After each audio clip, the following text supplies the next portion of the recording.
পৃথিবীর অন্যতম সুন্দর একটি দেশ, পৃথিবীর অন্যতম একটি পরিবেশ বান্ধব দেশ, পৃথিবীর অন্যতম একটি উন্নত দেশ, ইংলিশ স্পিকিং কান্ট্রি, যার নাম হচ্ছে নিউজিল্যান্ড। এই নিউজিল্যান্ডে যাওয়ার জন্য আপনাকে এখন এম্বাসি ফেস করার প্রয়োজন নেই। এই নিউজিল্যান্ডে যাওয়ার জন্য আপনাকে ফিঙ্গারপ্রিন্ট দেওয়ার প্রয়োজন নেই। আপনার পাসপোর্ট মাসের পর মাস এম্বাসিতে ফেলে রাখার প্রয়োজন নেই। আপনি ঘরে বসে মাত্র $441 জমা দিয়ে খুব সহজে নিউজিল্যান্ড ভিসাটা করে নিতে পারেন। এই নিউজিল্যান্ড যাওয়ার জন্য আপনি কি ডকুমেন্টস রেডি করবেন? যদি আপনি জব করে থাকেন, আপনার আইডি কার্ডটা রেডি করবেন, ভিজিটিং কার্ডটা রেডি করবেন, একটি এনওসি নিয়ে নেবেন। তার পাশাপাশি হচ্ছে একটি ট্যাক্স ফাইল আপনি রেডি করবেন একটি টিনের মাধ্যমে, এবং হচ্ছে আপনার যে ব্যাংক সাপোর্টটা রয়েছে সেটা রেডি করবেন। যদি আপনার কোনো অ্যাসেট থেকে থাকে, সেই অ্যাসেটের একটা ভ্যালুয়েশন করিয়ে নেবেন।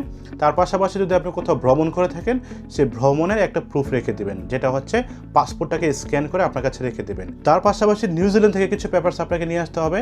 তার মধ্যে অন্যতম হচ্ছে একটি এয়ার টিকিট বুকিং, যেটাকে ডেমো এয়ার টিকিট বুকিং বলি, এবং হচ্ছে আপনি নিউজিল্যান্ড থেকে একটি হোটেল বুকিং নিয়ে নেবেন। যদি কেউ ইনভিটেশন দিয়ে থাকে, ইনভিটেশন লেটারটি নেবেন, আর যদি ইনভিটেশন দেওয়ার মতো কেউ না থাকে, তাহলে একটি হোটেল বুকিং করে নেবেন। এর পাশাপাশি হচ্ছে আপনি একটা ইন্স্যুরেন্স করিয়ে নেবেন, যেটাকে ট্রাভেল ইন্স্যুরেন্স বলা হয়।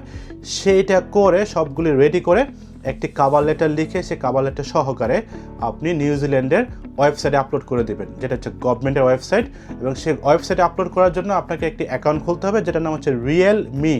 এই রিয়েলমি অ্যাকাউন্টটা খোলে, সেই অ্যাকাউন্টের মাধ্যমে আপনি ফাইলগুলো আপলোড করে আপনার ফিটা আপনি জমা দিয়ে দিলেই আপনার ভিসাটা 5 ওয়ার্কিং ডেজ থেকে শুরু করে 15 ওয়ার্কিং ডেজের মধ্যে চলে আসবে। তারপর যদি কোনো অ্যাডভাইসের প্রয়োজন হয়, সাহায্য সহযোগিতার প্রয়োজন হয়, নিচে কমেন্টস করেন, আমি চেষ্টা করবো আপনাকে অ্যাডভাইস করার জন্য। ভালো থাকুন সবাই, আল্লাহ হাফেজ, বাই বাই।